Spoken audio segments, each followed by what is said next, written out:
ಎಲ್ಲ ನಮ್ಮ ಆನೇಕಲ್ ತಾಲೂಕು ಮಾಧ್ಯಮ ಮಿತ್ರರಿಗೆ ನನ್ನ ಹೃದಯಪೂರ್ವಕ ನಮಸ್ಕಾರಗಳು. ಇವತ್ತಿನ ದಿನ ಆನೇಕಲ್ ಭಾಗದಲ್ಲಿ ಪತ್ರಿಕಾಗೋಷ್ಠಿ ಕರೆಯೋದಕ್ಕೆ ಕಾರಣ ಒಂದಷ್ಟು ಹಣವಂತರಿಂದ ಪ್ರಜಾಪ್ರಭುತ್ವಕ್ಕಾಗ್ತಾ ಇರೋಂತಹ ಧಕ್ಕೆ,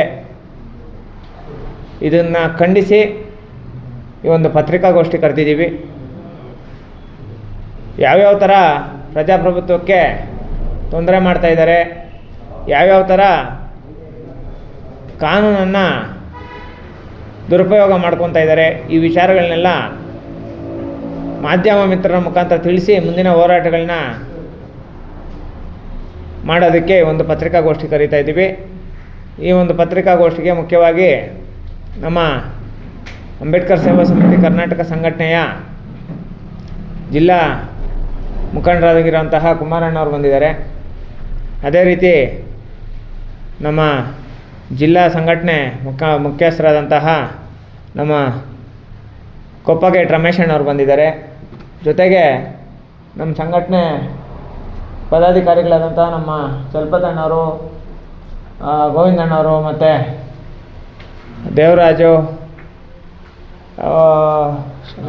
ಕೃಷ್ಣಣ್ಣ, ಮತ್ತು ಶಂಕರಣ್ಣ, ನಾಗೇಶ್ ಆ ವ್ಯಕ್ತಿ ಕಂಪ್ಲೇಂಟ್ ದೂರದಾರ.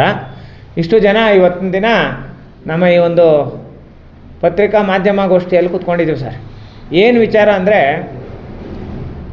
ಒಂದು ನಿರ್ಮಾಣ ಶೆಲ್ಟರ್ಸ್ಗೆ ಕೋರ್ಟಿಂದ ಸಿಕ್ಕಿರೋಂತಹ ಸ್ಟೇಗಳು 100ಕ್ಕೂ ಹೆಚ್ಚು ಸ್ಟೇಗಳು.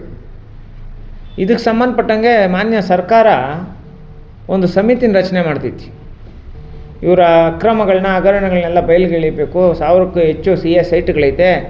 ಇದಕ್ಕೆ ಸಂಬಂಧಪಟ್ಟಂಗೆ ಒಂದು ಒಳ್ಳೆ ವರದಿ ಶುರು ಮಾಡಿ ಆ ವರದಿನ ಸಲ್ಲಿಕೆ ಮಾಡಬೇಕು ಅಂತೇಳ್ಬಿಟ್ಟು ಒಂದು ಈ SIT ತನಿಖೆ ತಂಡ ಯಾವ ಥರ ರಚನೆ ಮಾಡ್ತಾರೋ ಅದೇ ಥರ ಇವ್ರಿಗೂ ಒಂದು ದೊಡ್ಡ ತಂಡನೇ ಸರ್ಕಾರದಿಂದ ರಚನೆ ಮಾಡಿಬಿಡ್ತಾರೆ. ಆದರೆ ಇಲ್ಲಿರೋ ಅಂಥ ಸ್ಟೇ ಪಾಟೀಲ್ ಏನು ಮಾಡ್ತಾನಂದರೆ, ಆ ಒಂದು ವರದಿ ಕೂಡ ನೀಡಬಾರ್ದು ಅಂತೇಳ್ಬಿಟ್ಟು ಸ್ಟೇ ತೊಗೊಂಡ್ಬರ್ತಾನೆ. 100ಕ್ಕೂ ಹೆಚ್ಚು ಸ್ಟೇಗಳು.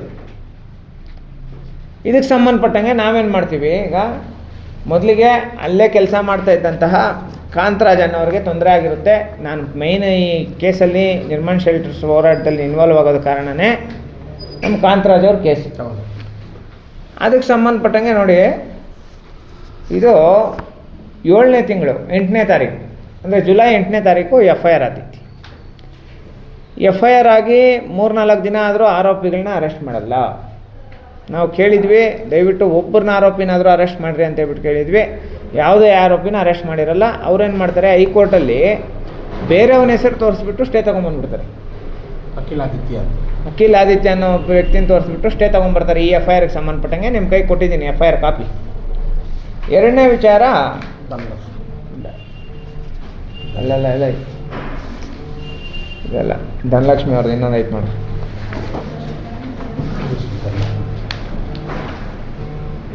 ಏಳನೇ ತಿಂಗಳಲ್ಲಿ ಅದು 8ನೇ ತಿಂಗಳಲ್ಲಿ. ಹಾಂ ನೋಡಿ ಸರ್, 8ನೇ ತಿಂಗಳು ಆಗಸ್ಟ್ 2ನೇ ತಾರೀಕು ಅಲ್ಲೇ ಕೆಲಸ ಮಾಡೋಂತಹ ಧನಲಕ್ಷ್ಮಿ ಅವ್ರಿಗೆ CS ಸೈಟ್ ಮಾರಿ ವಂಚನೆ ಮಾಡಿರೋದಕ್ಕೆ ಸಂಬಂಧಪಟ್ಟಂಗೆ FIR ಆಗ್ತೈತಿ. ಈ FIRಲ್ಲಿ ಯಾವುದೇ ಕೋರ್ಟ್ ಸ್ಟೇ ಸಿಗಲ್ಲ, ಯಾವುದೇ ಬೇಲ್ ಸಿಗಲ್ಲ. ಅದು ನಿಮ್ಮ ಕೈ ಕೊಟ್ಟಿದ್ದೀನಿ. ಯಾವುದೇ ಬೇಲ್ ಸಿಗಲ್ಲ.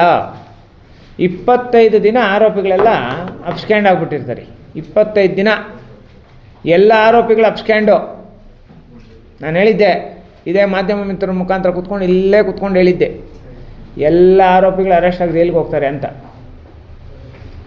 ಅದು ನಮ್ಮ ಧನಲಕ್ಷ್ಮಮ್ಮನವ್ರ ಕೇಸಲ್ಲಿ 25 ದಿನ ಎಲ್ಲ ಆರೋಪಿಗಳು ಬೇರೆ ಕಡೆ ಓಡೋಗಿರ್ತಾರೆ. ಇನ್ವಾಲ್ವ್ ಲಕ್ಷ್ಮೀನಾರಾಯಣ್ ಸಮೇತ 25 ದಿನ ಇವ್ರು ಸಿಗಲ್ಲ. ಹಿಡಿಬೇಕು ಅಂತ ಹೇಳ್ಬಿಟ್ಟು ಮನ್ಸು ಮಾಡಿದರೆ ಪೊಲೀಸ್ ಅವ್ರಿಗೇನು ದೊಡ್ಡ ವಿಚಾರ ಅಲ್ಲ. ಬಟ್ ಏನೋ ಈಗ ನಾವು ಒಂದು ಆರೋಪ ಮಾಡೋದು, ಏನೋ ದುಡ್ಡು ಕಾಸು ತಗೊಂಡು ಏನೋ ಮಾಡಿಬಿಟ್ಟಿದ್ದಾರೆ, ಬೇರೆ ಥರ ಮಾಡಿಬಿಟ್ಟಿದ್ದಾರೆ, ಈ ಥರ ಆರೋಪಗಳು ಮಾಡೋದು ಅಷ್ಟೊಂದು ಸೂಕ್ತ ಅಲ್ಲ. ಆದರೆ ಆರೋಪಿಗಳನ್ನ ಅರೆಸ್ಟ್ ಮಾಡಿಲ್ವಲ್ಲ, ಮನ್ಸಿಗೆ ನೋವಾಗುತ್ತೆ. ಇಲ್ಲಿ ತನಕ FIR ಆಗದಿರೋಂಥ ವ್ಯಕ್ತಿಗಳ ಮೇಲೆ FIR ಆಗೈತೆ. ಸತ್ಯ ಬೆಳಕಿಗೆ ಬರ್ತೈತೆ, ಆಚೆ ಬರ್ತೈತೆ ನೋಡಿ. ಎರಡೂ FIRಗಳಾಗಿರೋ CS ಸೈಟ್ಗಳಿಗೆ ಸಂಬಂಧಪಟ್ಟಂಗೆ FIR ಮಾಡೋಕ್ಕಾಗಲ್ಲ ಅಂದ್ರಲ್ಲ, ಕಂಪ್ಲೇಂಟ್ ಕೊಟ್ಟು FIR ಮಾಡಿಸಿದ್ವಪ್ಪ, ಒಂದು ಕಾಂತರಾಜು, ಇನ್ನೊಂದು ಧನಲಕ್ಷ್ಮಮ್ಮಂದು. ಇದಕ್ಕೆ ಸಂಬಂಧಪಟ್ಟಂಗೆ 25 ದಿನ ಆರೋಪಿಗಳು ಅಬ್ಸ್ಕ್ಯಾಂಡಿಂಗಲ್ಲಿದ್ದರು, ಸ್ಟೇ ಸಿಗ್ದಿರ ಇದ್ದರು, ಬೇಲ್ ಸಿಗ್ದಿರ ಇದ್ದರು, ಪೊಲೀಸ್ನವ್ರು ಅರೆಸ್ಟ್ ಮಾಡಲ್ಲ. ಇದಾದಮೇಲೆ ಏನಾಗ್ತೈತಿ, ಮತ್ತೆ 9ನೇ ತಿಂಗಳು 2ನೇ ತಾರೀಕು ಗಣೇಶ ಉತ್ಸವಗಳು ಮಾಡ್ತಾ ಇರ್ತಾರೆ. 1ನೇ ತಾರೀಕು ಅಲ್ಲಿ ಎಲ್ಲ ಕುಡ್ಕೊಂಡವ್ರಣ್ಣ, ಕುಡಿದ್ಬಿಟ್ಟು ಡ್ಯಾನ್ಸ್ಗಳು ಆಡ್ತಾ ಇರೋದು ಅವರು. ಎಲ್ಲೇ ಗಣೇಶ ಉತ್ಸವಗಳಲ್ಲಿ ಕುಡ್ಕೊಂಡು ಡ್ಯಾನ್ಸ್ ಆಡ್ತಾ ಇರೋವಾಗ ಎಷ್ಟೆಷ್ಟು ರಾಧಾಂತಗಳು ಮಾಡಿದ್ದಾರೆ ಗೊತ್ತಾ ಅವರು. ಎಷ್ಟು ಜನರ ಮೇಲೆ ಅಟ್ಯಾಕ್ ಮಾಡೋಂಥ ಕೆಲಸ, ಈ ಬಣ್ಣಗಳಾಕುವಂಥ ಕೆಲಸ, ಬೇರೆ ಥರ ಮಾಡೋಂಥ ಕೆಲಸ, ತಮಟೆಗಳು ಹಾಕ್ಕೊಂಡು ಡ್ಯಾನ್ಸ್ಗಳು ಆಡ್ಕೊಂಡು ನಮ್ಮ ಹುಡುಗರು ನೋಡಿಯೋಂಥ ಕೆಲಸ. ಅವತ್ತು ನಮ್ಮ ನಾಗೇಶ್ ಅನ್ನೋ ಹುಡುಗ ಅಲ್ಲೇ ಇರ್ತಾನೆ, ಆ ಹುಡುಗನ ಹಿಗ್ಗ ಹೊಡಿತಾರೆ ಆ ಲೇಔಟಲ್ಲಿ. ಕೆಟ್ಟ ಮಾತುಗಳೆಲ್ಲ ಬೈತಾರೆ, ಆ ನಾಯಿಗಳನ್ನ ಒಳಗೆ ಸೇರಿಸ್ಬಾರ್ದು, ಹಂಗೆ ಹಿಂಗೆ ಅಂತೇಳ್ಬಿಟ್ಟು. ಅದಕ್ಕೆ ಸಂಬಂಧಪಟ್ಟಂಗೆ 2ನೇ ತಾರೀಕು FIR ಆತಿತ್ತಪ್ಪ. ಈ ಪ್ರಕರಣಕ್ಕೆ ಸಂಬಂಧಪಟ್ಟಂಗೆ ಹೈಕೋರ್ಟಲ್ಲಿ ಸ್ಟೇ ಹಾಕಿರ್ತಾರೆ. ನಾನು ಈ ವ್ಯಕ್ತಿನ ಕರ್ಕೊಂಡೋಗಿ ಸ್ಟೇ ಕೊಡಬಾರ್ದು ಅಂತ ಹೇಳ್ಬಿಟ್ಟು ಎಲ್ಲ ಮಾಡಿ ಕಾನೂನಾತ್ಮಕವಾಗಿ ನಾವು ಹೋರಾಟ ಮಾಡ್ತೀವಿ. ಸರ್ಕಾರದ ಇದು ಹೈಕೋರ್ಟಿಂದ ಸ್ಟೇ ಸಿಗಲ್ಲ, ವೇಕೆಂಟ್ ಆಗೈತಿ. ಈಗಲೂ ಆರೋಪಿಗಳು ಆಚೆ ಓಡಾಡ್ಕೊಂಡಿದ್ದಾರೆ, ಇನ್ನೂ ಆರೋಪಿಗಳು ಕೈಗೆ ಸಿಗಲಿಲ್ಲ. ಈಗ ಆ ವ್ಯಕ್ತಿಗೆ ಏಟು ಬಿದ್ದೈತಲ್ಲ, ಅಲ್ಲಿಗೆ ಸರ್ಕಾರದಿಂದ SC/ST ಕಾಯ್ದೆಗಳಿಗೆ ಮತ್ತು ಪೊಲೀಸ್ ಅಧಿಕಾರಿಗಳಿಂದ SC/ST ಕಾಯ್ದೆಗಳಿಗೆ ಆಗ್ತಾ ಇರೋಂಥ ಮೋಸ ಎಂಥ ಮೋಸ, ಅನ್ಯಾಯ ಅಲ್ವಾ? ಇದಕ್ಕೆ ಸಂಬಂಧಪಟ್ಟಂಗೆ ನಾವು ಮುಂದಿನ ದಿನಗಳಲ್ಲಿ ಈಗ ಇಷ್ಟು ದಿನ ನಾವು ನೋಡೋಣ, ನಾನು ಇಲ್ಲಿ ಪ್ರೆಸ್ ಮೀಟ್ ಮಾಡಿನೇ 2 ತಿಂಗಳಾಯಿತು. ಇಷ್ಟು ದಿನ ನಾವು ನಿರಂತರವಾಗಿ ನೇರವಾಗಿ ಇವರು ಕಾನೂನಾತ್ಮಕವಾಗಿ ಹೋರಾಟ ಮಾಡ್ತಾ ಬರ್ತಾಯಿದ್ದೀವಿ. ಮುಂದಿನ ದಿನಗಳಲ್ಲಿನೂ ಕಾನೂನಾತ್ಮಕವಾಗಿ ಹೋರಾಟ ಮಾಡ್ತೀವಿ. ಇಷ್ಟು ಪ್ರಕರಣಗಳಾದರೂ ಈ ಆರೋಪಿಗಳನ್ನ, ಈ ಭೂಗಳರನ್ನ ನಾನು ಹೋರಾಟ ಮಾಡ್ತೀನಿ ಅಂತ ಹೇಳ್ಬಿಟ್ಟು ಬಂದು ಆಪೋಸಿಟ್ ಅವ್ರ ಹತ್ರ ಶಾಮೀಲಾಗಿರೋಂಥ ನಮ್ಮಕಾರಂ ಭೂಗಳ ಸದಾನಂದನ ಅಲ್ಲ, ಸದಾನಂದು ಗಣೇಶ ಉತ್ಸವ ಮಾಡ್ತಾಯಿದ್ರೆ ಎಲ್ಲನೂ ನೋಡಿದರೆ ನಿಕ್ಕರ್ಗಳು ಹಾಕ್ಕೊಂಡು ಡ್ಯಾನ್ಸ್ ಆಡ್ತಾರೋ? ಎಲ್ಲನೂ ನೋಡಿದ್ದೀರೇನಪ್ಪ? ಅಲ್ಲ, ಅವನೊಂದು ರೆಸ್ಪಾನ್ಸಿಬಿಲಿಟಿ ಪರ್ಸನ್ ಅಂತೆ ಅಲ್ಲಿ ಲೇಔಟಲ್ಲಿ. ಫಸ್ಟ್ ಅವನೇ ಈ ವಿಚಾರದಲ್ಲಿ ಇದು CSI2, ಇದು ಲೇಔಟು, ಇವರೆಲ್ಲ ಕಳ್ಳರು, ಇವರೆಲ್ಲ ದರೋಡೆಕೋರರು, ಹಂಗೆ ಹಿಂಗೆ ಅಂತ ಹೇಳ್ಬಿಟ್ಟು ಹೋರಾಟ ಮಾಡಿರೋದು ಅವನೇ. ಇವಾಗ ನಿರ್ಮಾಣ ಶೆಲ್ಟರ್ಸ್ ಲೇಔಟ್ಗೆ ಇವನು ಮ್ಯಾನೇಜರು. ಇವಾಗ ಅಲ್ಲ, ದೊಡ್ಡ ಹೋರಾಟಗಾರಲ್ಲ ಸದಾನಂದ, ಅಷ್ಟು ದೊಡ್ಡ ಹೋರಾಟಗಾರ, ನಿರ್ಮಾಣ ಶೆಲ್ಟರ್ಸ್ ಮ್ಯಾನೇಜರು, ಗಣೇಶ ಉತ್ಸವ ಮಾಡ್ಕೊಂಡು ನಿಕ್ಕರ್ಗಳಾಗಿದೆ ಡ್ಯಾನ್ಸ್ ಆಡೋದು. ಡ್ಯಾನ್ಸ್ ಆಡ್ಕೊಂಡು ಮನ್ಸಿಗೆ ಬಂದವ್ರನ್ನೆಲ್ಲ ಬೈಯೋದು, ಮನ್ಸಿಗೆ ಬಂದವ್ರಿಗೆ ಆ ಥರ ಬೇಕಾದ್ರೆ ಆ ಥರ ನಡ್ಕೊಳ್ಳೋದು. ಇವಾಗ ಅದಕ್ಕೆ ಸಂಬಂಧಪಟ್ಟಂಗೆ ಏನಾಗೈತೆ, ಆ ಹುಡುಗ ನೋಡಿದವ್ರೆ FIR ಆಗೈತಿ. ಇನ್ನೊಂದು ಹೆಣ್ಮಗಳಿಗೆ ಪ್ಯಾಂಟ್ ಪಿಚ್ಚರ್, ನಿಕ್ಕರ್ ಬಿಚ್ಚಿ ಮರ್ಮಾಂಗಳೆಲ್ಲ ತೋರಿಸವ್ನಿ. ನಿಕ್ಕರ್ ಬಿಚ್ಚಿ ಮರ್ಮಾಂಗಳೆಲ್ಲ ತೋರಿಸಿ, ಅಪ್ಪ ನನಗೆ ನೀನು ಬೇಕು ಹಂಗೆ ಹಿಂಗೆ ಅಂತೆಲ್ಲ ಕೇಳವ್ನಿ. ಇದಕ್ಕೆ ಸಂಬಂಧಪಟ್ಟಂಗೂ ಅವಳಿಗೆ ಕಾನೂನಾತ್ಮಕವಾಗಿ ಹೋರಾಟ ಮಾಡ್ತಾವಳಿ. ಯಾಕಿಂತ ಆರೋಪಿಗಳು ನಿನ್ನ ಅರೆಸ್ಟ್ ಮಾಡ್ತಾ ಇಲ್ಲ? ಏನು ಇವ್ರಿಗೆ ಅವ್ರಿಗೆ ಬಂದಿರೋ ಅಂಥ ನಂಟೇನು ಅಲ್ವಾ? ಅವ್ರಿಗೆ ಇರೋ ಅಂಥ ರಿಲೇಷನ್ಶಿಪ್ ಏನು ಅಧಿಕಾರಿಗಳಿಗೆ ಮತ್ತು ಈ ಸದಾನಂದ ಮತ್ತು ಈ ಯಾರು ಭೂಗಳ್ರಿ ಅಣ್ಣ, ಅವ್ರು ಭೂಗಳ್ರಿ ಅಂತ ಹೇಳ್ಬಿಟ್ಟು ಓವರ್ ಆಲ್ ಕರ್ನಾಟಕಕ್ಕೆ ಗೊತ್ತಾನೆ. ಇವಾಗ ಅವ್ರು ಭೂಗಳ್ರಿ ಅಂತ ಹೇಳ್ಬಿಟ್ಟು ಅವ್ರಿಗೋಸ್ಕರ ಸಮಿತಿನೇ ರಚನೆ ಮಾಡಿಬಿಟ್ಟಿರ್ತಾರೆ ಸರ್ಕಾರದಿಂದ. ಆಯುಕ್ತರ ಒಂದು ಅಧೀನಾಲಯದಲ್ಲಿ ಸಮಿತಿನೇ ರಚನೆ ಮಾಡಿರ್ತಾರೆ. ಇಂಥ ಭೂಗಳ್ರಿಗೆ ಸಪೋರ್ಟ್ ಮಾಡೋಂಥದ್ದು ಏನೈತೆ ಪೊಲೀಸ್ ಅಧಿಕಾರಿಗಳಿಗೆ? ಇದಕ್ಕೆ ಸಂಬಂಧಪಟ್ಟಂಗೆ ಈಗ ಒಂದು ಆಫೀಸರ್ ಮೇಲೆ ನಾನು ಹೇಳಿಬಿಟ್ಟು ಒಂದು ಆಫೀಸರ್ನ ಇದು ಮಾಡೋದು ಬೇಡಣ್ಣ. ನನಗೇನಂದರೆ ಈ ವಿಚಾರದಲ್ಲಿ ಎಲ್ಲ ಒಂದು ಕಡೆ ನಮ್ಮ ಪೊಲೀಸ್ ಇಲಾಖೆ 3 ಜನಕ್ಕೂ ಅನ್ಯಾಯ ಮಾಡಿರೋದಕ್ಕೆ ಸಂಬಂಧಪಟ್ಟಂಗೆ ನಮ್ಮ ವಾರ್ಷಿಕೋತ್ಸವ ಕಾರ್ಯಕ್ರಮ ಮುಗಿದ ತಕ್ಷಣ ಗೃಹ ಮಂತ್ರಿಗಳ ಕಚೇರಿಗೆ ಅಂಬೇಡ್ಕರ್ ಸೇವಾ ಸಮಿತಿಯಿಂದ ಮುತ್ತಿಗೆ ಹಾಕುವಂಥ ಒಂದು ಹೋರಾಟ ಮಾಡ್ತಾಯಿದ್ದೀವಿ ಸರ್. ಅದಕ್ಕೆ ಮೊದಲನೇದಾಗಿ ಆನೇಕಲ್ ಮಾಧ್ಯಮ ಮಿತ್ರರ ವಿಚಾರ ಮುಟ್ಟಿಸಿ, ಅದಾದಮೇಲೆ ಬೆಂಗಳೂರು ನಮ್ಮ ಕಬ್ಬನ್ ಪಾರ್ಕಲ್ಲಿ ಇನ್ನೊಂದು ಪತ್ರಿಕಾಗೋಷ್ಠಿ ಕರೆದು ಅಲ್ಲೊಂದು ಪ್ರೆಸ್ ಮೀಟ್ ಮಾಡಿ ಈ ಒಂದು ಹೋರಾಟನ ದೊಡ್ಡದಾಗಿ ಮಾಡಬೇಕು ಅಂತ. ಯಾಕಂದರೆ ಅನ್ಯಾಯ ಆಗೈತಲ್ಲ, ಈಗ 3 ಕುಟುಂಬಗಳಿಗೆ ಅನ್ಯಾಯ ಆಗೈತೆ. ನಾನು FIRಗಳು ಸಮೇತ ತೋರಿಸ್ಕೊಂಡು ಮಾತಾಡ್ತಾ ಇದ್ದೀನಿ. ಪೊಲೀಸರಿಂದನೇ ಅನ್ಯಾಯ ಆಗಿರೋದು. 25 ದಿನ ಒಂದು ಆರೋಪಿನ ಅರೆಸ್ಟ್ ಆಗೋದು, ಕೇಸಿರೋಂಥ ಆರೋಪಿನ 25 ದಿನ ಬಿಟ್ಟಿದ್ದಾರೆ ಅಂದರೆ ಏನು ಅರ್ಥ ಅದಕ್ಕೆ? ಇವನು ಡ್ಯಾನ್ಸ್ಗಳು ಆಡ್ಕೊಂಡು ನಿಕ್ಕರ್ ಬಿಟ್ಕೊಂಡು ಹೆಣ್ಮಕ್ಳಿಗೆಲ್ಲ ತೋರಿಸ್ಕೊಂಡು ಅವಮಾನಗಳು ಮಾಡಿ ಹೆಣ್ಮಕ್ಳನ್ನ ಸೆಕ್ಷುವಲ್ ಹರಾಸ್ಮೆಂಟ್ ಮಾಡೋ ಅಂಥ ವ್ಯಕ್ತಿನ ಇಲ್ಲಿ ತನಕ ಬಿಟ್ಟಿದ್ದಾರೆ ಅಂದರೆ ಏನರ್ಥ? ಉತ್ಸವಗಳು ಮಾಡ್ತಾ ಇರೋಂಥ ಟೈಮಲ್ಲೇ ಅಲ್ಲಿಗೆ ಅವ್ರನ್ನ ಕರೆಸ್ಬಿಟ್ಟು ಪಾಪ ಅವ್ರು ಕೂಲಿ ಮಾಡೋ ಹುಡುಗರು ಹೊಡಿತಾರಂದರೆ ಏನು ಇದಕ್ಕೆ ಅರ್ಥ? ಯಾಕೆ ಇವನ ಮೇಲೆ ಇನ್ನೂ ರೌಡಿ ಶೀಟ್ರ್ ಮಾಡಿಲ್ಲ? ಯಾಕೆ ಇವನ ಮೇಲೆ ಈಗ ಎಲ್ಲ ಮೀಡಿಯಾಗಳಲ್ಲಿ ನಮ್ಮ ಬ್ಲೂಮ್ ಟಿವಿಯಲ್ಲೇ ನಾನು ಮೊನ್ನೆ ಒಂದು ವಿಡಿಯೋ ಕಾಪಿ ಮಾಡ್ಕೊಂಡು ಡೌನ್ಲೋಡ್ ಮಾಡ್ಕೊಂಡು, ಸರ್ ಇದು ದೊಡ್ಡ ಫ್ರಾಡು ಲೇಔಟ್ ಸರ್, ನೋಡಿ ಸರ್ ಈ ಅಂಗಡಿ ಎಲ್ಲ ಈ ಹೋಟ್ಲೆಲ್ಲ ಎಲ್ಲ ಇದೆ ಸರ್, ಎಲ್ಲ CSIT ಸರ್, ಎಲ್ಲ ಫ್ರಾಡೇ ಸರ್, ಅದು ಸರ್ ಇದು ಸರ್ ಅಂತೇಳ್ಬಿಟ್ಟು ಹೇಳಿರೋಂಥ ವ್ಯಕ್ತಿ ಅವ್ರ ಹತ್ರ ಕೋಟ್ಯಾಂತರ ರೂಪಾಯಿ ದುಡ್ಡು ತಗೊಂಡು ಚಾಮರಾಜನಗರ ವಲಯಗಳಲ್ಲಿ ಬೇಕಾದಷ್ಟು ಆಸ್ತಿಗಳು ಮಾಡಿ ಅವ್ರ ಜೊತೆ ಶಾಮೀಲಾಗಿರೋಂಥವ್ರ ಮೇಲೆ ಯಾಕೆ ರೌಡಿ ಶೀಟ್ರ್ ಮಾಡಿಲ್ಲ? ನಾವು ಶಾಮೀಲಾಗಿರೋಂಥ ಒಂದೇ ಒಂದು ಉದಾಹರಣೆ ಇದ್ರೆ ತೋರಿಸ್ರಪ್ಪ. ಎಲ್ಲಾನ ಒಂದೇ ಒಂದು ಉದಾಹರಣೆ, ಸಂದೇಶಿಂತ ಕೇಸಲ್ಲಿ ಶಾಮೀಲಾಗೋನೆ. ಹೆಬ್ಗೋಡಿ ಕೇಸ್ಗೆ ನೀವೇ ಬಂದಿದ್ರಣ್ಣ ಎಲ್ಲ. ಅವತ್ತು ನಮ್ಮ ಮೇಲೆ ಎಷ್ಟು ಪ್ರೆಷರ್ ಬಂತು ಗೊತ್ತಾ? ಬಿಟ್ವಾ ನಾವು ಕ್ಯಾನ್ಸಲ್ ಮಾಡಲೇಬೇಕು ಅಂತ ಹೇಳ್ಬಿಟ್ಟು ಕ್ಯಾನ್ಸಲ್ ಮಾಡಿಸೋದು. ಇವಾಗ ಅದನ್ನ ಪರ್ಮನೆಂಟಾಗಿ ಕ್ಯಾನ್ಸಲ್ ಮಾಡಿಸವ್ರಿ ಹೆಬ್ಗೋಡಿದು. ಅಲ್ಲಿ ಮೊನ್ನೆ ನೀವೆಲ್ಲ ಬಂದಿದ್ರಲ್ಲಣ್ಣ ಪ್ರೆಸ್ಸವರು, ಈ ಒಂದು ಪಾಯಿಂಟ್ ಹಾಕ್ಕೊಳ್ರಿ. ಹೆಬ್ಗೋಡಿ ಕೇಸ್ ಏನಾಗೈತೆ, ಆ ಅಮ್ಮ ಹೆಬ್ಗೋಡಿದು ಬಾರ್ ಲೈಸೆನ್ಸ್ ಕೇಸ್ ಏನಾಗೈತೆ ಅಂದರೆ, ಅಲ್ಲಿ ಹೆಲ್ತ್ ಇನ್ಸ್ಪೆಕ್ಟ್ರು ಏನು ಮಾಡ್ತಾರೆ ಅಂದರೆ ಬಾರ್ ಲೈಸೆನ್ಸ್ ಕೊಟ್ಬಿಡ್ತಾರೆ ಇಲ್ಲಿಗಲ್ ಆಗಿ. ಮತ್ತು ನಾವೆಲ್ಲ ಹೋಗಿ ಏನು ಮಾಡ್ತೀವಿ, ಜಗಳ ಮಾಡಿ ಯಾರೂ ಒಪ್ಪಿಗೆ ಕೊಟ್ಟಿಲ್ಲ, ಯಾರು ಅಂಗಡಿಗಳವ್ರು ಯಾರು ಇದಕ್ಕೆ ಸಂಬಂಧಪಟ್ಟಂಗೆ ಯಾವುದೇ ಇದು ಮಾಡಿಲ್ಲ ಹಂಗೆ ಹಿಂಗೆ ಅಂತ ಹೇಳ್ಬಿಟ್ಟು ನಾವು ಅದನ್ನ ಹೋಲ್ಡ್ ಮಾಡಿ ಸ್ಟಾಪ್ ಮಾಡಿಸ್ಬಿಡ್ತೀವಿ. ಅದನ್ನು ರದ್ದು ಮಾಡ್ತಾರೆ ಬಾರ್ ಲೈಸೆನ್ಸ್ನ. ಮತ್ತು ಈ ಹೆಲ್ತ್ ಇನ್ಸ್ಪೆಕ್ಟ್ರ್ ಏನಾಗಿದ್ದಾರೆ, ಅವ್ರ ಕಡೆ ಶಾಮೀಲಾಗಿ ಆ ಬಾರ್ ಅವ್ರ ಕಡೆ ಅಕ್ಕಪಕ್ಕದ ಅಂಗಡಿಗಳವ್ರ ಹತ್ರ ಖಾಲಿ ಪೇಪರಲ್ಲಿ ಸೈನ್ ಮಾಡಿಸ್ಕೊತಾರೆ. ನಿಮಗೆ ನಾನು ಈ ಸ್ವತ್ತು ಈ ಖಾತೆ ಮಾಡಿಸ್ಕೊಡ್ತೀನಿ ಅಂತ, ಈ ಸ್ವತ್ತು ಈ ಖಾತೆ ಮಾಡಿಸ್ಕೊಡ್ತೀನಿ ಅಂತ ಹೇಳ್ಬಿಟ್ಟು ಖಾಲಿ ಪೇಪರ್ಗಳ ಮೇಲೆ ಸೈನ್ ಹಾಕ್ಸ್ಕೊಂಡು ಇವರೆಲ್ಲ ಬಾರು ಓಪನ್ ಮಾಡೋದಕ್ಕೆ ಒಪ್ಪಿಗೆ ಕೊಟ್ಟವ್ರೆ ಅಂತ ಹೇಳ್ಬಿಟ್ಟು ಅದನ್ನ ಇಟ್ಕೊಂಡು ಇನ್ನೊಂದು ಸರಿ ಪರ್ಮಿಷನ್ ಕೊಡೋದಕ್ಕೆ ಕೊಟ್ಬಿಡ್ತಾರೆ. ಇದು ದೊಡ್ಡ ಇಶ್ಯೂ ಈಗ ಹೆಬ್ಗೋಡಿಯಲ್ಲಿ.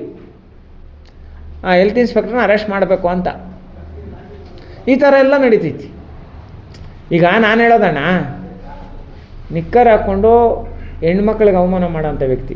ಈಗ ಮೊನ್ನೆ ಯಾರೋ ಒಬ್ಬರು ಫೇಸ್ಬುಕ್ಕಲ್ಲೆಲ್ಲ ಕಾಮೆಂಟ್ ಹಾಕಿದರು, ಸದಾನಂದ ಶ್ರೀರಾಮಚಂದ್ರನ್ ಅಂತವನು ಅಂತ. ಸದಾನಂದ ರಾಸ್ಲೀಲೆ ಬೇಕಾದಷ್ಟು ಐತಿ, ನಾನು ಪರ್ಸ್ನಲ್ ವಿಚಾರಗಳಲ್ಲಿ ಆಟಾಡಲ್ಲ. ಈಗ ನನಗೆ ಅದರಲ್ಲಿ ಅವಶ್ಯಕತೆ ಇಲ್ಲ. ಆದರೆ ಒಂದು ಹೆಣ್ಣುಮಗಳನ್ನ ಟಾರ್ಗೆಟ್ ಮಾಡಿ ಆ ಹೆಣ್ಣುಮಗಳಿಗೆ ಪಬ್ಲಿಕಲ್ಲಿ ನಿಕ್ಕರ್ ಬಿಚ್ಚಿ ತೋರಿಸ್ತಾನಂದರೆ ಇವನು ಶ್ರೀರಾಮಚಂದ್ರನ? ಈ ವ್ಯಕ್ತಿನ ಅರೆಸ್ಟ್ ಮಾಡಬೇಕು ಅಂತೇಳ್ಬಿಟ್ಟು ನಾವು ಈ ವಿಚಾರದಲ್ಲಿ ನಿರಂತರವಾಗಿ ಹೈಕೋರ್ಟಲ್ಲಿ ಸ್ಟೇ ಆಗೋದನ್ನು ಕೂಡ ವೇಕೆಂಟ್ ಮಾಡಿಸಿದ್ದೀವಿ, ಎಲ್ಲ ಮಾಡಿಸಿದ್ದೀವಿ. ಆದರೆ ಇಲ್ಲಿ ತನಕ ಆರೋಪಿ ಅರೆಸ್ಟ್ ಆಗಿಲ್ಲ. ಇದಕ್ಕೆ ಸಂಬಂಧಪಟ್ಟಂಗೆ ಗೃಹ ಮಂತ್ರಿ ಕಚೇರಿಗೆ ಅಂಬೇಡ್ಕರ್ ಸೇವಾ ಸಮಿತಿಯಿಂದ ಮುತ್ತಿಗೆ ಹಾಕ್ತಾಯಿದ್ದೀವಿ ಸರ್. ಈ ವಿಚಾರನ ನಮ್ಮ ಮಾಧ್ಯಮ ಮಿತ್ರರಿಗೆ ತಿಳಿಸ್ಬೇಕು ಅಂತೇಳ್ಬಿಟ್ಟು ಈ ಒಂದು ಪತ್ರಿಕಾಗೋಷ್ಠಿ ಕರೆದೆ.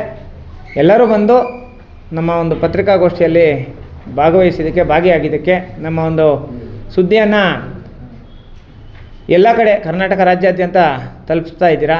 ಎಲ್ಲರಿಗೂ ನನ್ನ ಧನ್ಯವಾದಗಳು ಸರ್. Thank you.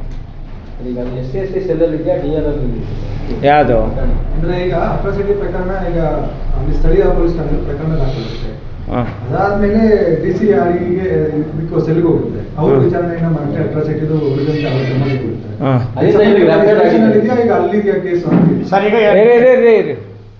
ಅಟ್ರಾಸಿಟಿ ಪ್ರಕರಣ ದಾಖಲಾಗಿರೋಂಥ 24 ಗಂಟೆಯಲ್ಲಿ ಯಾವನೇ ಆರೋಪಿ ಆಗಲಿ ಅರೆಸ್ಟ್ ಮಾಡಬೇಕು. This is legal procedures. ಅದಾದಮೇಲೆ ಫಸ್ಟು ಲೋಕಲ್ ಪೊಲೀಸ್ ಸ್ಟೇಷನಲ್ಲಿ FIR ಆಗ್ತೈತೆ. FIR ಆದಮೇಲೆ DYSP ಬಂದು ತನಿಖೆ ನಡೆಸ್ತಾರೆ. ತನಿಖೆ ನಡೆಸಿದಾದ್ಮೇಲೆ ಪೂರ್ತಿ ಫೈಲ್ನೆತ್ತಿ ನಮ್ಮ SC/ST ಸೆಲ್ಗೆ, ಶಾಂತಿನಗರ SC/ST ಸೆಲ್ಗೆ ಕಳಿಸ್ತಾರೆ. ಇವೆಲ್ಲ ಪ್ರೊಸೆಸ್ ಎಲ್ಲ ಮಾಡ್ಕೊತಾರೆ. ನಾನು ಹೇಳ್ತಾರೆ ಈ ಪ್ರೊಸೆಸ್ ಎಲ್ಲ ಅದ್ರ ಪಾಡ್ಗೆ ಅದು ನಡೀತಾ ಇದೆ, ಅದರಲ್ಲಿ ಏನು ನಮ್ಮದೇನು ಅಭ್ಯಂತರ ಇಲ್ಲ. ಬಟ್ ಆರೋಪಿಗಳನ್ನ ಯಾಕೆ ಅರೆಸ್ಟ್ ಮಾಡ್ತಾ ಇಲ್ಲ? ಅರೆಸ್ಟ್ ಮಾಡಬೇಕಾಗಿರೋಂಥ ಜವಾಬ್ದಾರಿ ತೊಗೊಬೇಕಲ್ಲ DSP ಸಾಹೇಬರು ಅಥವಾ ಸರ್ಕಲ್ ಇನ್ಸ್ಪೆಕ್ಟ್ರು ಅಥವಾ SC/ST ಸೆಲ್ ಅವರು ತೊಗೊಬೇಕಾಗಿತ್ತಲ್ಲ, ಯಾಕೆ ತೊಗೊಂಡಿಲ್ಲ? ಇಲ್ಲಿ ಯಾರು ಲೋಪ ಕಾಣಿಸ್ತಾ ಇದೆ? ಯಾರು ಲೋಪ, DYSPದ ಅಥವಾ SC/ST ಸೆಲ್ದ? ಅಣ್ಣ ಈಗ ಅದನ್ನ ಈಗ 3 ಕೇಸಲ್ಲಿ ಇನ್ವಾಲ್ವ್ ಆಗ್ತಾರಣ್ಣ. ಈಗ ನಾವು ಈ ಕಾಂತರಾಜ್ ಕೇಸಲ್ಲಿ ನೇರವಾಗಿ ಸರ್ಕಲ್ ಇನ್ಸ್ಪೆಕ್ಟರ್ ಮೇಲೆ ಆರೋಪ ಮಾಡಿದ್ವಿ. ಆದರೆ ಈ ಕೇಸಲ್ಲಿ ಹಂಗೆ ಮಾಡೋಕ್ಕಾಗಲ್ಲ. ಯಾಕಂದರೆ ಇದರಲ್ಲಿ DYSP ಮತ್ತು ಸರ್ಕಲ್ ಇನ್ಸ್ಪೆಕ್ಟ್ರು ಮತ್ತು SC/ST ಸೆಲ್ ಅವರು ಎಲ್ಲರೂ ಇದ್ದಾರೆ. ಯಾರು ಬೇಕಾದರೂ ಅರೆಸ್ಟ್ ಮಾಡ್ಬೋದು. ಯಾರ ಮೇಲೆ ಹೇಳೋಣ? ಅದಕ್ಕೆ ಯಾಕೆ ಸುಮ್ಮನೆ ಗೃಹ ಮಂತ್ರಿಗಳು ಹೋಮ್ ಮಿನಿಸ್ಟರ್ ಆಫೀಸ್ಗೆ ನಾವು ಮುತ್ತಿಗೆ ಹಾಕಿದ್ರೆ ಮುಗೀತಲ್ಲ, ಹೋರಾಟ ಮಾಡೋಣ. ಅಲ್ಲಿ ಹೋಮ್ ಮಿನಿಸ್ಟ್ರೇ ನಮ್ಗೆ ಆನ್ಸರ್ ಕೊಡಲಿ. 3 FIRಗೆ ಏನಪ್ಪ ಜವಾಬ್ದಾರಿ ನಿಮ್ಮದು? 25 ದಿನ ಆರೋಪಿಗಳು ಆಚೆ ಇದ್ದಾಗ ಯಾಕೆ ಅರೆಸ್ಟ್ ಮಾಡಿಲ್ಲ? ವೈ? ನಮ್ಮ ಮೇಲೆ ಕೇಸ್ ಆಗಿದ್ದು ಹೆಂಗಂದ್ರೆ ಅರೆಸ್ಟ್ ಮಾಡಿ ಕರ್ಕೊಂಡೋಗಿ ಎಫ್ ಐ ಆರ್ ಮಾಡಿದ್ದು ನಮ್ಮನ್ನು. ಅರೆಸ್ಟ್ ಮಾಡಿ ಕರ್ಕೊಂಡೋಗಿ ಎಫ್ ಐ ಆರ್ ಮಾಡಿದ್ದು ನಮ್ಮನ್ನು. 4 ಗಂಟೆಲಿ ಅರೆಸ್ಟ್ ಮಾಡಿ 8:30ಕ್ಕೆ ಎಫ್ ಐ ಆರ್ ಮಾಡಿದ್ದು. ಹಾಂ, ಏನಣ್ಣ, ಈಗ ನಾನೊಂದು ಹೋರಾಟಗಾರ ಬಿಡಿ, ನಾನು ಮೀಡಿಯೇಟ್ರ್ ಅಲ್ಲ, ಆಮೇಲೆ ಶಾಮೀಲಾಗೋನಲ್ಲ. ಕರೆಕ್ಟಾಗಿರೋ ಅಂಥ ಹೋರಾಟಗಾರನ ಮೇಲೆ ಎಫ್ ಐ ಆರ್ಗಳಾಗ್ತೈತೆ, ಕೇಸುಗಳಾಗ್ತೈತೆ, ಕಂಪ್ಲೇಂಟ್ಗಳಾಗ್ತೈತೆ, ಅವೆಲ್ಲ ಮಾಮೂಲಿ. ಅಂದರೆ ನಿಜವಾದ ಹೋರಾಟಗಾರ ಆಗಿರೋದಕ್ಕೆ ಕೇಸುಗಳಾಗ್ತೈತಿ. ನಕಲಿ ಹೋರಾಟಗಾರ ಆಗಿದ್ದರೆ ಇವಾಗ ಸದಾನಂದ ಮೇಲೆ ಯಾವುದೋ ಐತನಪ್ಪ, ಇದೆ ಫಸ್ಟ್ ಎಫ್ ಐ ಆರ್. ಬೇರೆ ಯಾವುದೋ ಐತನ ಅಲ್ಲ, ಯಾರು ಆ ಹುಡುಗಿ ಯಾರೋ ನನಗೆ ಇದು ಮಾಡಿ ತೊಂದರೆ ಕೊಟ್ಲು ಅಂತ ಹೇಳ್ಬಿಟ್ಟು ಮದುವೆ ಆಗಲಲ್ಲ, 2ನೇ ಮದುವೆ. ಅದೇನು ಕೇಸೇನಾಗಿಲ್ಲಲ್ಲ? ಹಾಂ, ರೈಟ್. ಹಾಂ, ಇದಣ್ಣ ವಿಚಾರ. ಹಾಂ, ನಗರಸಭೆಯಲ್ಲಿ ಮಾತ್ರ ನೀವು ಲೈಸೆನ್ಸ್ ರದ್ದು ಮಾಡಿದ್ದೀರಿ, ಅಬಕಾರಿ ಇಲಾಖೆಯಿಂದ ಲೈಸೆನ್ಸ್ ಆಗಿದೆ ಅಂತ ಹೇಳ್ತಾ ಇದ್ದಾರೆ. ಅದ್ರ ಬಗ್ಗೆ ಏನಾದರೂ ಮಾಹಿತಿ ಗೊತ್ತಾದ್ರೆ? ಅಬಕಾರಿದಾದ್ರೂ ಮಾನ್ಯ ಅಬಕಾರಿ ಸಚಿವರ ಹತ್ರನೇ ಕೂತ್ಕೊಂಡು ಮಾತಾಡಿ ಆ ಲೈಸೆನ್ಸ್ನ ರದ್ದು ಮಾಡಿ, ಯಾರು ಲೈಸೆನ್ಸ್ಗೆ ಅಪ್ಲೈ ಮಾಡಿದಾರೋ ಇವ್ರ ಮೇಲೆ ಕೇಸ್ ಮಾಡಿಸ್ತೀವಿ. ಗೊತ್ತದ ವಿಚಾರ, ಬಟ್ ಡಿ ಸಿ ಅವ್ರಿಗೆ ಅರ್ಜಿ ಕೊಟ್ಬಿಟ್ಟಿದ್ದೀವಿ ಈಗಾಗಲೇ, ಅಬಕಾರಿ ಡಿ ಸಿಗೆ ಅದನ್ನ ವಜಾ ಮಾಡಿರಿ ಅಂತ. ಬಟ್ ನಮಗೆ ಇವಾಗ ಇಲ್ಲಿ ಬೇಕಾಗಿರೋಂಥ ವಿಚಾರ, ಸದಾನಂದ ಅರೆಸ್ಟಾಗಿ ಜೈಲಿಗೆ ಹೋಗ್ಬೇಕು. ತೇಜವಂತಿ ಆಯಿತು, ತೇಜವಂತಿ ಹಿನ್ನೆಲೆ ನಮ್ಗೆ ಬೇಡಪ್ಪ. ಸೌಮ್ಯ ಹಿನ್ನೆಲೆ ತಿಳ್ಕೊಂಡಿದ್ದೀರ ಯಾರನ? ಅಲ್ಲಿ ಮ್ಯಾನೇಜರ್ ಗೊತ್ತಾ ಯಾರಂತ? ನಿರ್ಮಾಣ ಶೆಲ್ಟರ್ಸ್ ಮ್ಯಾನೇಜರು. ಇದರಲ್ಲಿ A2ನಾ A3 ಅದು ಕೊಡಪ್ಪ ಎಫ್ ಐ ಆರು. ಸೌಮ್ಯ ಇರೋ ಎಫ್ ಐ ಆರ್ ಕೊಡು.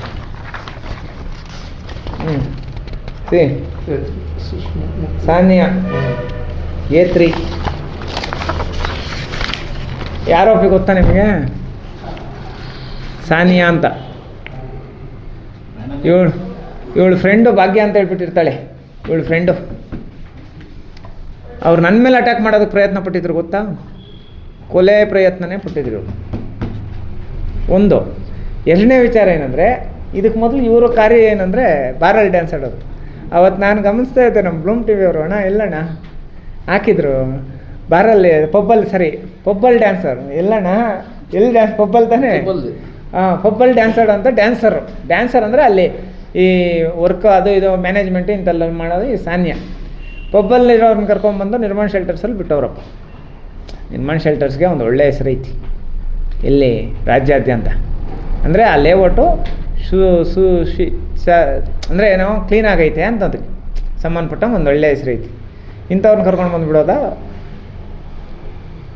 ಆಯ್ತಣ್ಣ, ಇವಾಗ ನಾವೊಂದು ಪತ್ರಕರ್ತರು, ನಾವೊಂದು ಜವಾಬ್ದಾರಿ ಸ್ಥಾನ, ನೀವೊಂದು ಜವಾಬ್ದಾರಿ ಸ್ಥಾನ. ಗಣೇಶನ ಉತ್ಸವ ಮಾಡೋವಾಗ ನಿಖರಗಳು ಹಾಕೊಂಡು ಡ್ಯಾನ್ಸ್ ಆಡ್ತಾರ? ಬಾರ ಅದು ಪಬ್ಬ ಏನದು? ಡ್ಯಾನ್ಸ್ಗಳು ಆಡ್ಕೊಂಡು ಹೆಣ್ಮಕ್ಳನ್ನ ಸೆಕ್ಷುವಲ್ ಅರೇಂಜ್ಮೆಂಟ್ ಮಾಡೋದಾ? ಈ ಆರೋಪಿಗಳನ್ನ ಅರೆಸ್ಟ್ ಮಾಡಿದ್ರೆ ಆಚೆ ಇಟ್ಕೊಂಡಿರೋದು. ನಾವು ಕೈ ಕಟ್ಕೊಂಡು ನಾವು ಹೋರಾಟಗಾರರಲ್ಲಪ್ಪ ಬೇರೆಯವರು ಅಂತ ಹೇಳ್ಬಿಟ್ಟು ಕೈಗಳು ಕಟ್ಕೊಂಡು ಕೂತ್ಕೊಂಡಿರ್ಬೇಕು ಅಲ್ವಾ? ಇದಕ್ಕೆ ಸಂಬಂಧಪಟ್ಟಂಗೆ ಗೃಹ ಮಂತ್ರಿ ಕಚೇರಿ ಎದುರು ಬೃಹತ್ ಹೋರಾಟ ನಡೆಯುತ್ತೆ sir. Thank you so much. ಇವರಿಗೆ ಅಟ್ರಾಸಿಟಿ ಇದರಲ್ಲೇ ಇವ್ರು ಗೊಂದಲ ಅಂತ ಅಂದರೆ ಯಾರು ಪೊಲೀಸ್ನವರಾಗಲಿ ಇಲಾಖೆ ಬೇರೆ ಸಬ್ ಮಾಡಿದ್ದಾರೆ ಅವ್ರಿಗೆ ಗೊಂದಲ, ಯಾರು ಹ್ಯಾಂಡಲ್ ಮಾಡಬೇಕು ಅನ್ನೋದು ಅವ್ರಿಗೆ ಗೊಂದಲ ಇದೆಯಾ? ಈಗ ಯಾರಾದರೂ ಮಾಡ್ಕೊಳ್ಳಿ ಅಣ್ಣ, ನಮಗೆ ಅಟ್ರಾಸಿಟಿ ಕೇಸ್ ಆಗಿರೋ 24 ಅವರ್ಸಲ್ಲಿ ಆರೋಪಿ ಅರೆಸ್ಟ್ ಆಗಬೇಕು. ಯಾಕೆ ಮಾಡಿಲ್ಲ? ನಾನು ಪೂರ್ತಿ ಡಿಪಾರ್ಟ್ಮೆಂಟ್ ವಿಚಾರಕ್ಕೆ ಸಂಬಂಧಪಟ್ಟಂಗೆ ಮಾನ್ಯ ಹೋಮ್ ಮಿನಿಸ್ಟರ್ ಕಚೇರಿ ಎದುರು ಹೋರಾಟ ಮಾಡ್ತಾಯಿದ್ದೀವಿ. ಯಾಕಂದರೆ ಇಲ್ಲಿ ನೀವು ನೋಡ್ತಾ ಇದ್ದೀರಪ್ಪ, ಗಮನಿಸ್ತಾ ಇದ್ದೀರಪ್ಪ, ಆನೇಕಲ್ ತಾಲೂಕಲ್ಲಿ ಯಾವ್ಯಾವ ಥರ ಆಗ್ತೈತೆ ಡೆವಲಪ್ಮೆಂಟ್ಸು ಡಿಪಾರ್ಟ್ಮೆಂಟಲ್ಲಿ ಅಂತ ಹೇಳ್ಬಿಟ್ಟು ಎಲ್ಲರೂ ಗಮನಿಸ್ತಾ ಇದ್ದೀರಾ. ಈಗ ನಾನು ಹೇಳೋಂಥದ್ದೇನೆಂದರೆ, ಆನೇಕಲ್ ಶಿವಣ್ಣವರು ಯಾರು MLA, ನಮ್ಮ ಆನೇಕಲ್ ಶಿವಣ್ಣವರು, ಅವರು ಒಂದೇ ಒಂದು ಚೂರು ಏನಾನ ಈ ಕಡೆ ಏನಾನ ಪ್ರಾಬ್ಲಮ್ ಮಾಡ್ಕೊಂಡಿದ್ದಿದ್ರೆ ಎಲೆಕ್ಷನ್ ಗೆಲ್ಲೋದಕ್ಕೆ ಆಗ್ತಾಯಿದ್ದಿಲ್ಲ. ತುಂಬ ಸ್ಟ್ರಿಕ್ಟಾಗಿರೋ ಅಂಥ ತುಂಬ ಒಳ್ಳೆ ರಾಜಕಾರಣಿ. ಇವತ್ತು ನಾವು ಯಾರಾದರೂ ನೋಡ್ತೀವಂದರೆ ಆನೇಕಲ್ ಭಾಗದಲ್ಲಿ, ಅಣ್ಣ ನಮಸ್ತೆ ಅಣ್ಣ ಒಂದೇ ಒಂದು ನಿಮಿಷ, ಆನೇಕಲ್ ಭಾಗದಲ್ಲಿ ನಾವು ಯಾರಾದರೂ ಅಥವಾ ಬೆಂಗಳೂರು ಗ್ರಾಮಾಂತರ ಭಾಗದಲ್ಲಿ ನಾವು ಯಾರಾದರೂ ಒಂದು ಒಳ್ಳೆ ಸಜ್ಜನಿಕ ಆಗಿರೋಂತಹ ಒಂದು ಜನಪ್ರತಿನಿಧಿ ನೋಡ್ತೀವಂದರೆ ನಮ್ಮ ಆನೇಕಲ್ ಶಿವಣ್ಣವರು. ಅವರು ಆನೇಕಲ್ ಶಿವಣ್ಣವ್ರಿಗೆ ನನಗೆ ಇದು ಮಾಡಿದ್ರು ಅದು ಮಾಡಿದ್ರು ಅಂತ ಹೇಳ್ಬಿಟ್ಟು ಈ ಗೋಲ್ಡ್ ಕೇಸಲ್ಲಿ ಸಿಕ್ಕಾಕೊಂಡಿರೋಂಥ ಸರ್ಕಲ್ ಇನ್ಸ್ಪೆಕ್ಟರ್ ಆರೋಪ ಮಾಡ್ತಾರಂತೆ. ನೋಡಿ ಯಾವ ಮಟ್ಟಕ್ಕೆ ಹೋಗಿದೆ ಅಂತ ಅಲ್ವಾ ಅಣ್ಣ? ಬೇರೆ ಬೇರೆ ಎಲ್ಲ ಆಫೀಸರ್ಗಳದ್ದು ಬೇಕಾದಷ್ಟು ಐತಣ್ಣ. ಇಲ್ಲೇ ನಮಗೆ ಅದರಲ್ಲಿ ಅವಶ್ಯಕತೆ ಇಲ್ಲ. ನನಗೆ ಇವ್ರನ್ನ ಅರೆಸ್ಟ್ ಮಾಡಬೇಕು, ಆರೋಪಿಗಳೇನಿದ್ದಾರೆ ಇವ್ರನ್ನ ಅರೆಸ್ಟ್ ಮಾಡಬೇಕು. ಆಮೇಲೆ ಎರಡು ಕೇಸಲ್ಲಿ ಇವರು ಸ್ಟೇ ವೇಕೆಂಟ್ಗೆ ಹೋಗಿದ್ದಾರೆ ಹೊರತು ರೆಸ್ಪಾಂಡೆಂಟ್ ಸ್ಟೇ ವೇಕೆಂಟ್ಗೆ ಹೋಗಿದ್ದಾರೆ ಹೊರತು ಪೊಲೀಸ್ನವ್ರು ಹೋಗಿಲ್ಲ. ಯಾಕೆ ಹೋಗಿಲ್ಲ?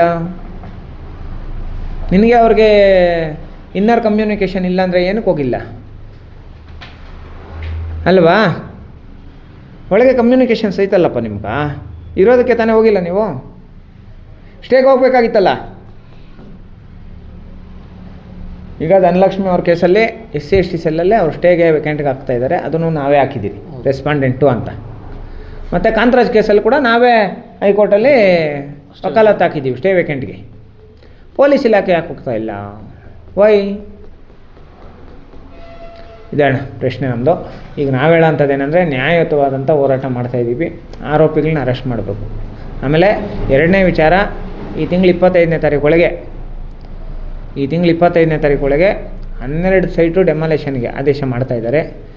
ಯಾಕಂದರೆ ಈಗಾಗಲೇ ಆ ವಿಚಾರಕ್ಕೆ ಸಂಬಂಧಪಟ್ಟಂಗೆ ನಾವು ಓಪನ್ ಚಾಲೆಂಜ್ ಮಾಡಿದ್ದೀವಿ. ಡೆಮಾಲೇಷನ್ ಮಾಡಿಸ್ಬಿಟ್ಟು ಆ ಕಡೆ ಹೋಗೋದು. ಈ ವಿಚಾರದಲ್ಲಿ ನಾವು ಗೆಲ್ತೀವಂದರೆ ಅದು ಡೆಮಾಲೇಷನ್ ಆದಮೇಲೆ, ಆರೋಪಿಗಳ ಅರೆಸ್ಟ್ ಆದಮೇಲೆ. ಎಲ್ಲ ಕೇಸ್ ನಮ್ಮದೇನೇನೈತೆ, ನಾವೇನೇನೋ ಮಾಧ್ಯಮ ಮಿತ್ರರ ಮುಖಾಂತರ ಬಂದು ನಾವು ಮಾತು ಕೊಟ್ಟಿದ್ದೀವಿ, ಅದನ್ನ ಉಳಿಸ್ಕೊಂಡೇ ಹೋಗ್ತೀವಿ. ಇದು CS ಸೈಟು, ಇದನ್ನ ಡೆಮಾಲೇಷನ್ ಮಾಡಿಸೋ ತನಕ ನಾನು ಬಿಡಲ್ಲ, ಹಂಗೆ ಹಿಂಗೆ ಅಂತ ಹೇಳ್ಬಿಟ್ಟು ಅವ್ರ ಹತ್ರ ಹೋಗಿ ಶಾಮೀಲಾಗುವಂಥ ವ್ಯಕ್ತಿ ನಾನಲ್ಲ. ಶಾಮೀಲಾಗಿ ಇವಾಗ ಅವನೇ ಮ್ಯಾನೇಜರ್ ಅಂತಪ್ಪ. ಎಲ್ಲಿಗೆ? ಅವನು ಪ್ರೆಸ್ ಮೀಟ್ ಮಾಡೋದು ಅವನೇನಂತಪ್ಪ. ಪ್ರೆಸ್ ಮೀಟ್ ಮಾಡೋದು ಅವನೇನಂತೆ. ತಿರ್ಗಿ ಅದೇನದು ಅದು ಏನೇನೋ ಪ್ರೋಗ್ರಾಮ್ಗಳು ಅದು ಇದು ಏನೇನೋ ಇದ್ರೆ ಏನು ನಡೆದ್ರು ಇವನೇನಂತೆ ಮೆಂಬರ್. ಅಲ್ಲಿಗೆ ಬ್ಲೂಮ್ ಸುದ್ದಿ TV ಅವ್ರನ್ನ ಕರ್ಕೊಂಡೋಗಿ, ನಮ್ಮ ಬ್ಲೂಮ್ ಸುದ್ದಿ TV ಅವ್ರನ್ನ ಕರ್ಕೊಂಡೋಗಿ ಅಲ್ಲಿ ಸುದ್ದಿ ಮಾಡಿಸ್ಬಿಟ್ಟು ನಿಮಗೆ ಮಾಡಿದ್ದೇನು ಮೋಸ ತಾನೆ? ಈಗ ನನಗೆ ಅಪ್ಪ ಹೆಬ್ಗೋಡಿ ಬಾರ್ ವಿಚಾರದಲ್ಲಿ ನೀನು ಹೋದೆ, ತಿರ್ಗಾ ಹೆಬ್ಗೋಡಿ ಬಾರ್ ಫೇವರಾಗಿ ನೀನು ಯಾಕಪ್ಪ ಮಾಡಿದೆ ಅಂತ ಹೇಳ್ಬಿಟ್ಟು ನಾನು ಫೇವರಾಗಿ ಹೋಗಿ ನೀವು ನಮ್ಮ ಕೇಳೋ ಅಂಥ ರೈಟ್ಸ್ ನಿಮ್ಗೆ ಐತಿ. ಕರೆಕ್ಟನಾ? ಮಾಧ್ಯಮ ಮಿತ್ರರಿಗೆ ಐತೆ. ಈಗ ಈ ವ್ಯಕ್ತಿ ಅವ್ರಿಗೆ ಆಪೋಸಿಟ್ ಮಾಡಿಬಿಟ್ಟು ಇವಾಗ ಫೇವರಾಗಿ ಕೂಡ ನಿಮ್ಮನ್ನೇ ಪ್ರೆಸ್ ಅವ್ರನ್ನ ಕರೀತಾ ಇದ್ದಾರೆ. ಯಾರಿಗೆ? ಅವ್ರ ಫೇವರಾಗಿ.